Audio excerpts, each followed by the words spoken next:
घोड़ी हिनहिनाई। गुलेरी दौड़कर अंदर से बाहर आई। उसने घोड़ी की आवाज पहचान ली थी।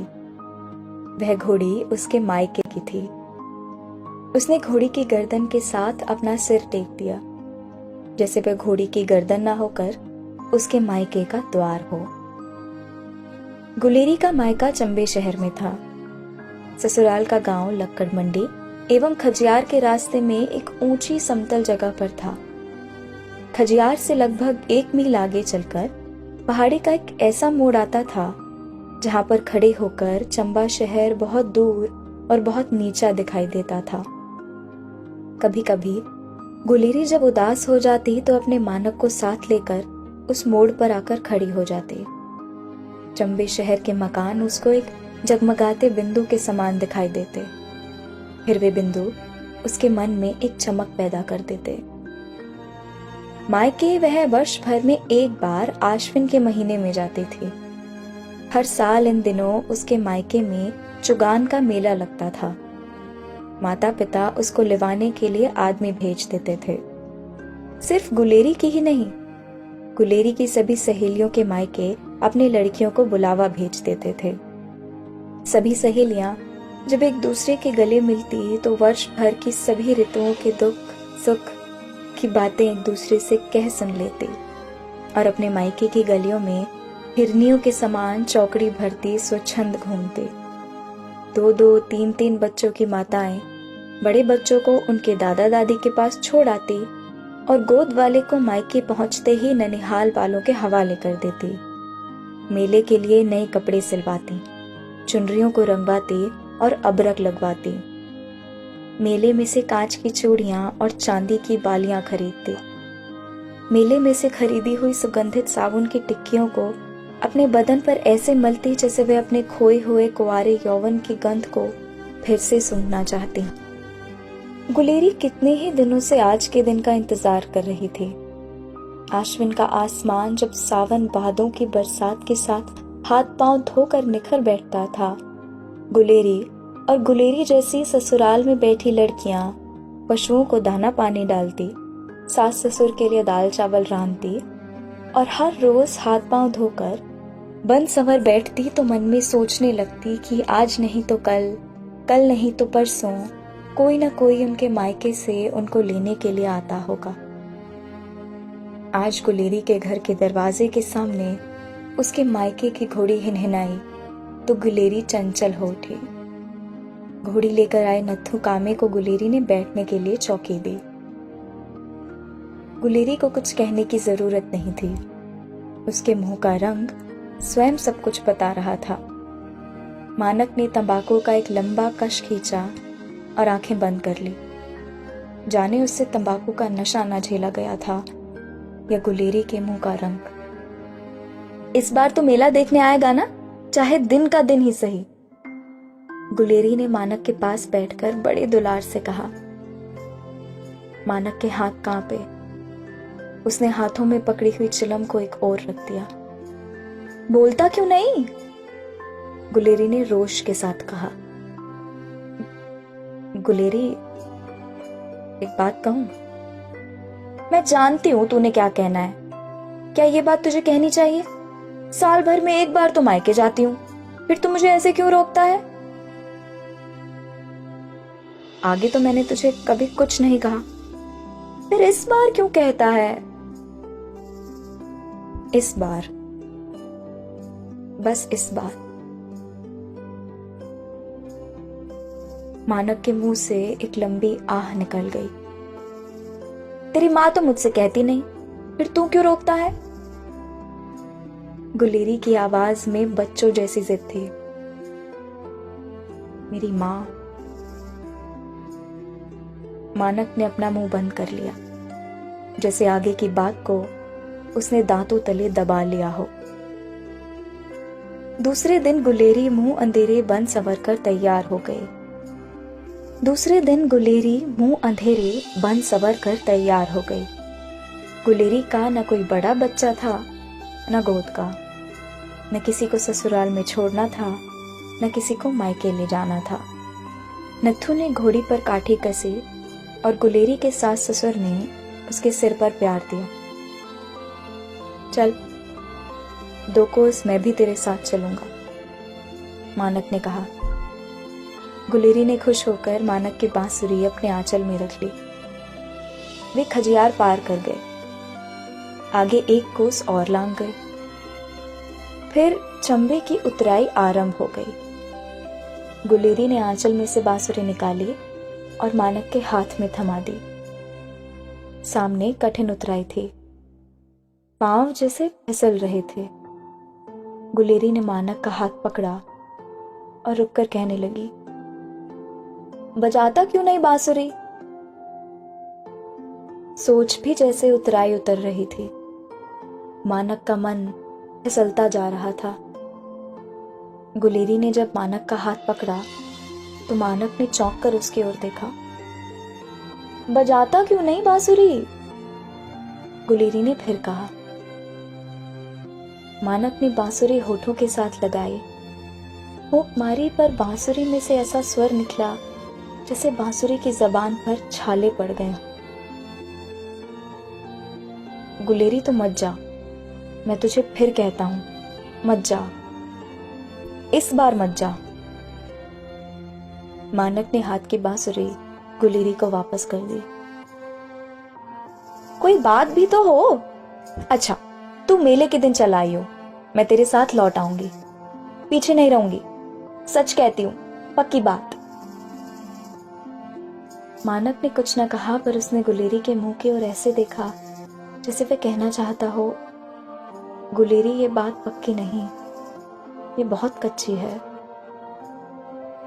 पर मानक ने कुछ न कहा, जैसे उसको कुछ कहना ना आता। गुलेरी और मानक सड़क से थोड़ा दूर हटकर एक पत्थर के साथ अपनी पीठ टेककर खड़े हो गए। नथु ने 10 कदम आगे बढ़कर घोड़ी खड़ी करती थी, पर मानक का मन कहीं भी खड़ा नहीं हो रहा था। मानक का मन घूमता फिसलता आज से 7 वर्ष पीछे तक चला गया। यही दिन थे जब मानक अपने मित्रों के साथ इस सड़क को लांघता हुआ चौगान का मेला देखने चंबे गया था। मेले में कांच की चूड़ियों से लेकर गाय बकरियों तक कुछ न कुछ खरीद और बेच रहे थे। इसी मेले में मानक ने गुलेरी को देखा था और मानक को गुलेरी ने। फिर दोनों ने एक दूसरे का दिल खरीद लिया था। वे दोनों अवसर देखकर एक दूसरे से मिले थे। वो तो दुधिया भुट्टे जैसी है, मानक ने ये कहकर गुलेरी का हाथ पकड़ लिया था। पर कच्चे भुट्टे को पशु मुंह मारते हैं, ये कहकर गुलेरी ने हाथ छुड़ा लिया और मुस्कुराते हुए कहा था, इंसान तो भुट्टे को भून कर खाते हैं, यदि साहस है तो मेरे पिता से मेरा रिश्ता मांग ले। मानक के दूर पास के संबंधियों में जब किसी का ब्याह होता था तो लड़के वाले मूल्य चुकाते थे। मानक डर रहा था कि पता नहीं गुलेरी का पिता कितना रुपया मांग ले, पर गुलेरी का बाप खाता पीता आदमी था और फिर वह दूर शहर में रह भी आया था। वह अपने मन में यह निश्चय किए हुए था कि वर वालों से बेटी के पैसे नहीं लूंगा। जहां पर अच्छा घर और वर मिलेगा वहीं पर अपनी लड़की का ब्याह कर दूंगा। मानक के इस काम में कोई कठिनाई नहीं हुई। दोनों के दिल मिले हुए थे। दोनों ने ब्याह का रास्ता ढूंढ लिया था। आज तू क्या सोच रहा है? मुझे अपने मन की बात क्यों नहीं बताता? गुलेरी ने मानक के कंधे को हिलाते हुए कहा। मानक ने गुलेरी की ओर ऐसे देखा जैसे उसकी जबान पर छाले पड़ गए हों। घोड़ी हिनहिनाई। गुलेरी को आगे का रास्ता स्मरण हो आया। वह चलने के लिए तैयार हुई और मानक से कहने लगी, आगे चलकर नीले फूलों का वन आता है, कोई 2 मील होगा। तू जानता है ना, उस वन को पार करने वालों के कान बहरे हो जाते हैं। हाँ,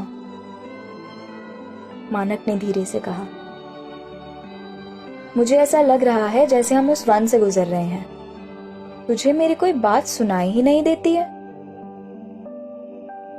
तू सच कहती है गुलेरी, मुझे तुम्हारी कोई बात सुनाई नहीं देती और तुझे मेरी कोई बात सुनाई नहीं देती। मानक ने एक लंबी सांस ली। दोनों ने एक दूसरे के मुंह की ओर देखा, पर दोनों एक दूसरे की बात नहीं समझ सके। मैं अब जाऊं? तू वापस चला जा, तू बड़ी दूर आ गया है, गुलेरी ने धीरे से कहा। तू इतना रास्ता पैदल चलती आई, घोड़ी पर नहीं बैठी। अब घोड़ी पर बैठ जाना। मानक ने उसी प्रकार धीरे से कहा।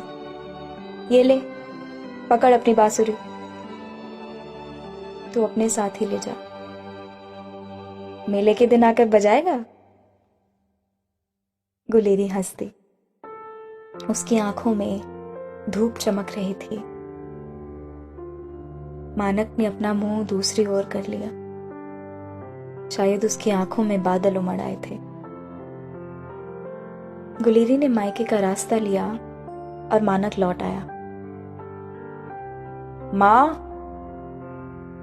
घर पहुंचकर मानक इस तरह खाट पर गिर पड़ा जैसे वह बड़ी मुश्किल से खाट तक पहुंच पाया हो। बड़ी देर लगाई? मैं तो सोचती थी शायद तू उसको आखिर तक छोड़ने चला गया है, मां ने कहा। नहीं मां, आखिर तक नहीं गया, रास्ते के बीच ही छोड़ आया। मानक का गला रुंध गया। औरतों की तरह रोता क्यों है? मर्द बन, मां ने रोष से कहा। मानक के मन में आया कि वह मां से कहे, पर तू तो औरत है, एक बार औरतों की तरह रोती क्यों नहीं? मानक को गुलेरी की एक बात स्मरण हो आई। हम नीले फूलों वाले वन में से गुजर रहे हैं, जहां पर सभी के कान बहरे हो जाते हैं। मानक को ऐसे महसूस हुआ कि आज किसी को उसकी बात सुनाई नहीं देती। सारा संसार जैसे नीले फूलों का वन है और सभी के कान बहरे हो गए हैं। 7 वर्ष हो गए थे। गुलेरी की अभी तक कोख नहीं हरियाई थी। मां कहती थी, मैं अब 8वां वर्ष नहीं लगने दूंगी। मां ने 500 रुपया देकर भीतर ही भीतर मानक के दूसरे ब्याह की बात पक्की कर ली थी। वह उस समय के इंतजार में थी कि जब गुलेरी मायके जाएगी, वह नई बहू का डोला घर ले आएगी। इसके बाद मानक को ऐसे महसूस हुआ जैसे उसके दिल का मांस सो गया था। गुलेरी का प्यार उसके दिल में चुटकी भर रहा था, पर उसके दिल को कुछ महसूस नहीं हो रहा था। नई बहू की कोख से उत्पन्न होने वाले बच्चे की हंसी उसके दिल को गुदगुदा रही थी, पर उसके दिल को कुछ नहीं हो रहा था। जाने उसके दिल का मांस सो गया था।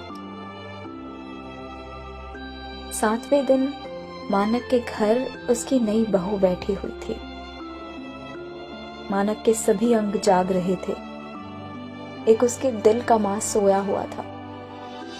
दिल के सोए हुए मांस को उसके जाग रहे अंग सभी स्थानों पर ले गए थे, नए ससुराल में भी और नई बहू के बिछौने पर भी। मानक मुंह अंधेरे अपने खेत में बैठा हुआ तंबाकू पी रहा था जब मानक का एक पुराना मित्र वहां से गुजरा। इतने बड़े सवेरे कहाँ चला भवानी? भवानी 1 मिनट चौंक कर ठहर गया। चाहे उसने अपने कंधे पर एक छोटी सी गठरी उठाई हुई थी, फिर भी धीरे से कहने लगा। मानक ने आवाज दी, कहीं तो चला है, आ बैठ, तंबाकू पी ले। मानक ने आवाज दी।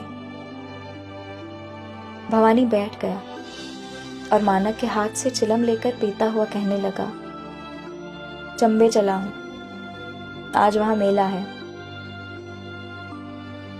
मेले के शब्द ने मानक के दिल में जाने कैसी सुई चुभो दी। मानक को महसूस हुआ उसके भीतर कहीं पीड़ा हुई थी। आज मेला है? मानक के मुंह से निकला, हर वर्ष आज के दिन ही होता है, भवानी ने कहा। फिर मानक की ओर ऐसे देखा जैसे वह यह भी कह रहा हो, तू भूल गया इस मेले को? 7 वर्ष हुए जब तू इस मेले में गया था। मैं भी तो तेरे साथ था। तूने तो इसी मेले में मोहब्बत की थी। भवानी से कहा कुछ नहीं, पर मानक को ऐसे महसूस हुआ कि जैसे उसने सब कुछ सुन लिया था। उसको भवानी पर गुस्सा आ रहा था कि वह सब कुछ क्यों सुन रहा है। भवानी मानक की चिलम छोड़कर उठ खड़ा हुआ। उसकी पीठ पर लटक रही गठरी में से उसकी बांसुरी का सिरा बाहर निकला हुआ था। भवानी चलता जा रहा था। मानक उसकी पीठ को देखता रहा, पीठ पर रखी हुई छोटी सी गठरी को देखता रहा, गठरी में से निकले हुए बांसुरी के सिरे को देखता रहा। भवानी और भवानी की बांसुरी मेले में जा रहे हैं। मानक को अपनी बांसुरी स्मरण हो आई जब उसने मायके जा रही गुलेरी को अपनी बांसुरी देते हुए कहा था, तू इसे साथ ले जा। फिर मानक को ख्याल आया, और मैं? मानक का मन आया कि वह भी भवानी के पीछे पीछे दौड़ पड़े। वह अपनी उस बांसुरी के पीछे दौड़ पड़े जो उससे पहले मेले में चली गई थी। मानक ने हाथ से चिलम फेंक दी और भवानी के पीछे पीछे दौड़ पड़ा। फिर मानक की टांगें कांपने लग पड़ी। वह वहीं का वहीं बैठ गया। मानक को सारा दिन और सारी रात मेले जा रहे भवानी की पीठ दिखाई देती रही। दूसरे दिन तीसरे पहर का समय था जब मानक अपने खेत में बैठा हुआ था।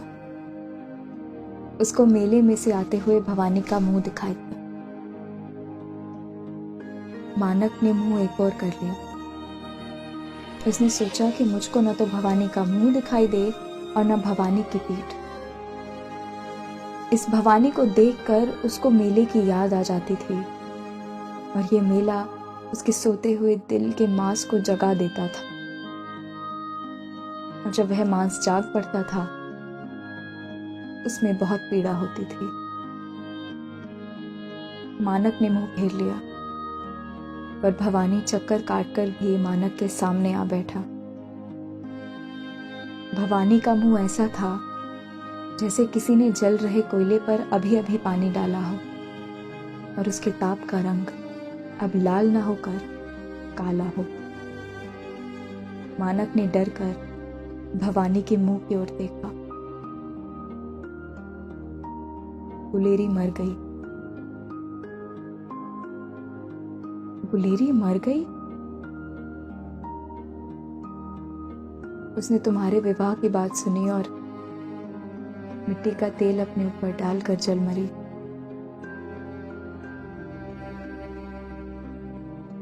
मिट्टी का तेल? इसके बाद मानक बोला नहीं। पहले भवानी डरा, फिर मानक के माँ बाप डर गए, और फिर मानक की नई बहू डर गई। ये मानक को पता नहीं क्या हो गया था। वह किसी के साथ बोलता था, न किसी को पहचानता दिखता था।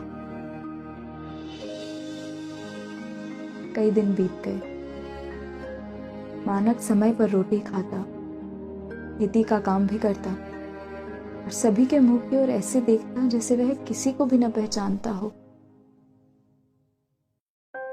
मैं इसकी औरत काहे की हूं? मैं तो सिर्फ इसके फेरों की चोर हूं। नई बहू दिन रात रोने लगी। यह फेरों की चोरी अगले महीने मानक की नई बहू की और मानक की मां की आशा बन गई। बहू के दिन चढ़ गए थे। मां ने मानक को अकेले में बैठाकर यह बात सुनाई, पर मानक ने मां के मुंह की ओर ऐसे देखा जैसे ये बात उसकी समझ में ना आई हो।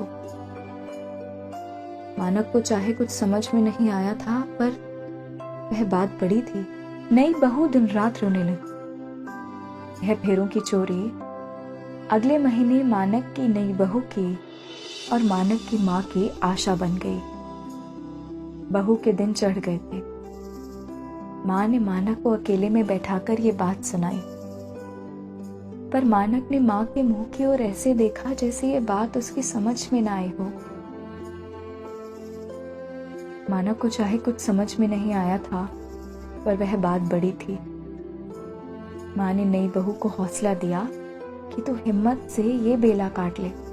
जिस दिन मैं तुम्हारा बच्चा मानक की झोली में रखूंगी तो मानक की सभी सुधियां लौट आएंगी। फिर वह बेला भी कट गई। मानक के घर बेटा पैदा हुआ। माँ ने बालक को नहलाया धुलाया, कोमल रेशमी कपड़े में लपेटकर मानक की झोली में डाल दिया। मानक झोली में पड़े हुए बच्चे को देखता रहा, फिर जैसे चीख उठा, इसको दूर करो, दूर करो, मुझे इसमें मिट्टी के तेल की बू आती है। गाथा रूप वही रूप नया।